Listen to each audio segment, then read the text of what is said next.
It's definitely a movie that you watch and you go, feels very contained to me. Yeah. It doesn't need a sequel. A year later, we get a sequel, When the Gods Fall Asleep.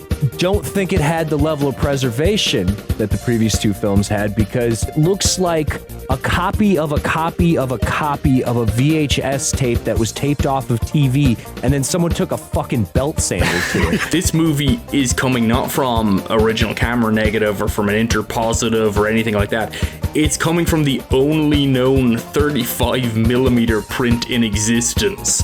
So it's literally like a print that played. So this one's going to look rough and add the Arrow set too, just because they couldn't get anything. But it's still going to look at it like a revelation compared to what we watched, I'm sure. But like, yeah, this movie, geez, this is close to Lost if there was one print available. This is probably the hardest we've had to work for something. It's up there for sure. And keep in mind, as Jack mentioned, we actually also have a second, even worse copy, which is just astounding to consider.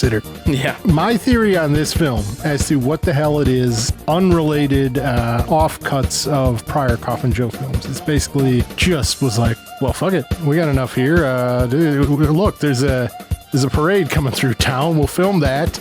We'll stitch in some stuff with me and call it a day. You know, I don't know if it's necessarily a good idea that he made a whole new film of Finis Hominis.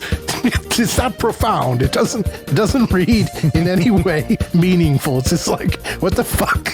Why are you doing this? I think it is really funny. I think that Brazil is an overwhelmingly Catholic country and conservative, generally speaking, particularly I'm sure in the 60s and 70s, and this dude's just making movies. It's just like, nah, fuck it, get rid of it. Over and over again. It's like, it's stupid, it's fucking dumb.